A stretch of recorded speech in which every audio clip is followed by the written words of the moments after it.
Hey guys, welcome back to another news roundup. Hope you guys have been enjoying the content on the channel as of late. Excuse me if you hear a beeping noise maybe throughout this video. My smoke alarm just needs fixing, so we're hoping the apartment will come down and fix it. But also, just want to apologize for the lack of content. Just for I think almost like a day or two. Yeah, just a lot of stuff was going on. I shot like a vlog or something, so I might put it out and explain what was going on. Um, but yeah, so we're back and we got some news for this week, some news bits. So let's just cut this and jump right on in. So the very first story that we're going to discuss is revolving around the Predator franchise. The Predator franchise had a prequel film named Prey, which came out in 2021. And a sequel is in development for Prey, with Dan Trachtenberg working on it in early development, expecting to have the main lead return as well. But more notably, we have a new Predator standalone film entitled Badlands, on the way with Elle Fanning, who most known for the TV show The Greats with Nicholas Hoult, um, and younger sister to Dakota Fanning, right? Yeah, she's in a film this weekend with The Watchers, which I've heard not too good things about. Um, Dan Trachtenberg will be directing this as well as Prey 2. Most notably, as a director outside of Prey, he's directed 10 Cloverfield Lane, which I enjoyed. Um, so we got another Predator film on the way. This one also being labeled as a prequel of sorts, potentially, if I've read the articles correctly. Um, my thoughts on that, I wasn't as big of a fan of Prey, mostly due to its insertion of, or focus rather on like feminism, and not focusing on an individual female character, but making it where the feminism, those sort of ideas, are taking priority of the characterization of that individual, and not making a more distinct flavor. Um, So I'm not expecting or really desiring more of those sensibilities brought into this franchise. I'm not really a big fan of this franchise to begin with. I think the first Predator film is total just like throwaway stuff, but it just happens to have a fan base behind it. Um, I appreciate the setting of Prey, but I just don't like the manner of what Prey was. So I'm not really interested. Never really, like I said, don't really care for the series anyway. So, just not for me. That's just the way I'll put it. It's just not for me. All right, let's get into the next story. This revolves around Matthew Vaughn, who most recently directed Argylle and became the biggest flop of the year so far. Um, he had an interview with Empire magazine, and he had a interesting response towards the reception of Argylle, which wasn't good. Um, it's typical stuff. We've heard this before with directors, but he states that he's confused by the reception. He's confused, and that he feels that there's like potentially some bitterness towards the film itself, and that it didn't intend to make the film quote offensive. Um, uh, First of all, nobody said the film was offensive. As far as I can tell, nobody said that Argylle was offensive or whatever like that. There was no controversy that spewed out of Argylle. So, so I don't know what he's talking about. I think he's just using those words to exaggerate his own claims. People just using big boy words to make it sound or dramatize what's going on when that's not the case. But secondly, to be confused by the reception is to suggest that you expected people to like it. I mean, it's all subjective. So, like, I personally haven't seen it, and personally, I just don't care to see it. It was so blatant as to what was happening in the trailer. It was not clever at all. And from the responses I've heard about the film, I'm not far off from saying that or thinking that. So you just didn't make, according to the majority of people, a good movie. Nothing more deep than that. So just stop whining and stop trying to make everything a Kingsman thing. Maybe that's your problem, trying to make a universe like everybody else is out here. Try to make a good movie first, and then maybe see about doing a follow up. But yeah, so it's not anything more than what he's saying. He's like, we weren't going out to make Citizen Kane. It's like nobody was putting those kinds of expectations. So yeah, he's just talking out of his ass, really. So all right, moving on from one director to the next. This story, I don't. Like I said, I'm so superheroed out, but there's kind of something interesting in bringing this up. Talking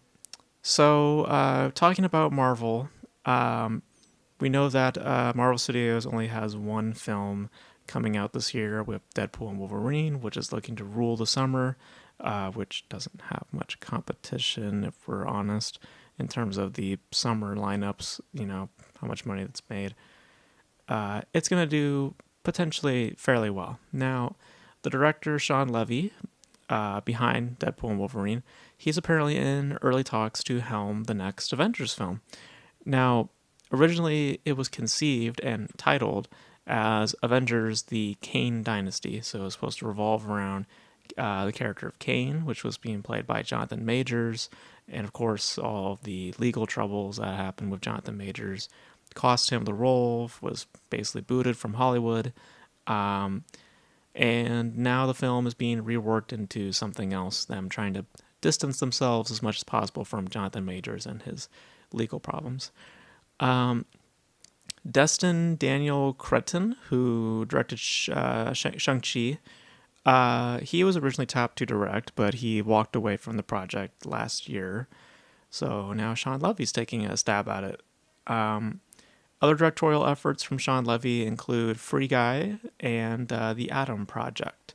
So can we expect Ryan Reynolds to probably lead Avengers? Who knows? Because he has such a working relationship with the guy. So here's the thing. This to me further illustrates the downfall of the MCU.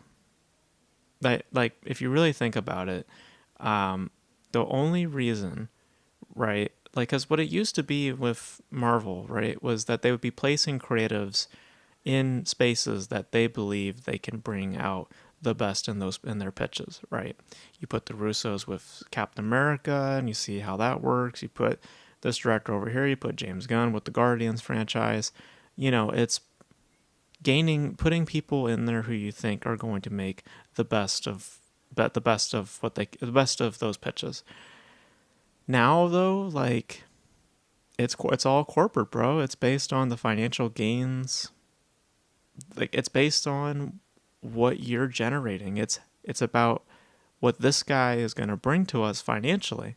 It's literally just hey, that guy's going to make us a lot of money, so let's let him play with the big toys, So that's what it sounds like to me anyway, when in terms of this hiring. So it's just more corporate and less creative now, it seems. And I mean, understandably so, because generally speaking, the MCU, as of late, has not been received well. I just heard that Captain America 4 didn't test well, supposedly, and that's why they're doing those reshoots and adding in new characters. That's what we heard about Giancarlo Esposito, joining up. So, yeah. It's clearly motivated by how much money he's potentially going to bring in Deadpool, and less to do with the creative side of things. So yeah. So, and the film, mind you, also is scheduled to be released. The next Avengers film is scheduled to be released on May 1st, 2026. So yeah, so not too far from now. But we'll see how the MCU shapes up in the next 2 years. I am this is not going to go away. This fatigue is going to get bigger and bigger, and a hiring like that is not based on a creative decision. It is about the prospects on a financial level, and that sort of illustrates a lot of where the company's at. So, but yeah, so more corporate, less creative. It's the way of the future. So, all right, let's get into Hunger Games. So we got a new Hunger Games movie on the way. Not a sequel to the one that just came out, The Ballad of Sunbirds and Snakes. That actually proved to be financially successful. But they're not doing a sequel to that. What they're doing actually is another prequel based on a new book in the Hunger Games saga called Sunrise of the Reaping. Now, the book has not been released yet. It's due to be released in 2025, but Lionsgate has already given the green light to adapting the book, and it's going to be setting itself 24 years before the events of Jennifer Lawrence's films. Francis Lawrence, who's been at the helm of the film franchise, is looking to return to direct, and he also directed most recently The Ballad of Sunbirds and Snakes. This film, this new prequel, has a release date of November 20th, 2026. I could care less about Hunger Games. I don't remember much of the original. I have vague memories of the second. Never bothered to watch the follow-ups. Based on just the announcement, it does seem a bit reactionary for them to announce this when the book's not even out yet or hasn't even been received yet. Like, for all they know, the people could hate the book. People could think it's the worst thing that could happen to Hunger Games. I think a better approach would have been to just wait until the book comes out, see how it's done, how it does, and then move forward towards an adaptation. But the way Hollywood is now is, try to make that money and then ask questions later. It's just their tactic now, and it is reactionary. So yeah, I would have waited for the book to come out, not make it simultaneously, basically. So, but hey, I mean, Hunger Games has still got legs. The Ballad of Sunbirds and Snakes, the most recent one, did well. So I don't blame them for wanting to do more Hunger Games because it proved to do well. So I just think that you could have waited. You could have waited on the release of the book and see how that was received, and then move forward with the adaptation. This seems like the smarter strategy. But gotta make that money, I guess. So, all right. We have got 2 trailers to discuss this week. 2 notable trailers, actually. First of which is that we have an official trailer. Sorry, I hit the mic just a little bit ago. Sorry. We have a official trailer now for Alien Romulus. Now, very similar to what I've said in the past, I don't usually watch second trailers, but the first trailer for Alien Romulus was virtually nothing. There was literally nothing but a bunch of establishing shots, so I could not tell the feel of the film. So we decided to check out the official trailer now, just to get a better understanding of how this film is feeling and overall my perception of quality. My initial impressions of the teaser are exactly the same here. Like, it just feels thin. I mean, I'll give it this much. Aesthetically, it's very faithful to the original films, right? Like, the looks, the productions, the practicality, that's very faithful to the original films. So it has the look. It definitely has the look of an alien film. But what it lacks is the fear, the paranoia, or the believability of the circumstance, to be frank. Like, supposedly the director is, from what I read, he's like deliberately not showing too much, but I happen to think it's just marketing speak, because my feelings have become validated in that there just doesn't appear to be much going on. There's just little activity in the story, like, I just don't see anything that is like noteworthy or fascinating, or twisting a new angle. I mean, yeah, we might be getting a little bit more up close and personal with the aliens slashing and cutting and stuff like that. Like, okay, but that doesn't add any more value to the film. It's just more violent, essentially. Um, but yeah, I just, for me, it's just like there just doesn't appear to be much going on, and less for me to be intrigued by, you know. So I'm just probably gonna wait on what people say about it before going to see it, you know. But frankly, I'm not really that interested, you know. I would want to be, because I like the Alien franchise, and I like what people do with it, you know. Well, not all of them. I wasn't big on Alien 3, um, but yeah, it's an interesting series, and I mean, the first film was one of my favorite films of all time. Um, so I mean, I do like the series, but I'm not crazy about the direction of this one, there or lack thereof. Really, it just feels very thin. It just feels like there's not much activity in the storytelling. That's the way I'm putting it.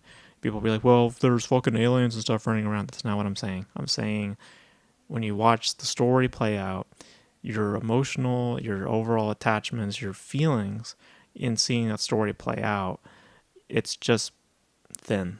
It's not heavy. It's not weightful. You're not feeling much. That's my whole point, is that you don't feel much with this. And that's why I say it's thin, because I just don't have that fear, that paranoia. It's just not present in this. So yeah, I'm just gonna wait on how it's received, because I don't know. I'm not really digging it. Not really digging it. So,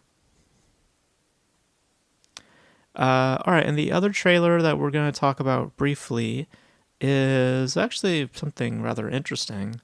It's a film called Piece by Piece. This is being directed by Morgan Neville. I believe I said his name right. He's the guy who gave us Won't You Be My Neighbor, which is a beautiful documentary if you guys have not seen it.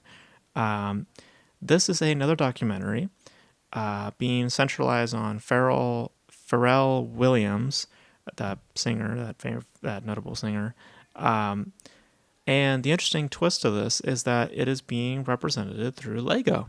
So, feature-length documentary that is being aesthetically represented through Lego, stop motion, all that stuff. So, I think conceptually this is interesting, because I think it brings a youthful nature to what's essentially a documentary wearing the clothes of animation, you know? Like, I think that's kind of clever. I think that it actually, if depending on the subject matter of the film, I think that it will play well, and give it more depth and give it more substance. I'm intrigued. Now, it may come across a bit deceptive, since the market appeal may derive from children, because you're showing Lego, right? So hopefully it's self-aware, and it's not going to look to be anything mean-spirited or concerning. I don't want to see Lego characters having sex or whatever like that. No, I don't want that. So I hope that it is self-aware to the kind of market appeal that this will have. But otherwise, I'm interested. This seems like an interesting approach to a documentary, and interesting just visual representation towards a documentary. And if I remember correctly, Won't You Be My Neighbor had the animation sequences, so it's not like this is Morgan's first rodeo in bringing certain visual mediums to the documentary sphere, or to a documentarian, sort of language, but binding it with that language. Like, he's familiar with that territory, so. But yeah, I think it's just very interesting. So I am curious to check this out. I'm curious to see how it shapes what it shapes into, and ultimately how good it is, or how what I'm trying to say. If it ends up being good or not, we'll see. But so far it looks interesting. So Alrighty, well, that's going to be it for this news roundup. Thank you guys for tuning in. Once again, sorry if I seem a little just a little fluttered. I'm just a lot of shit happened this week, guys. I'll explain it maybe in a video. Maybe I'll probably mention it in a video somewhere. Just talk about it briefly.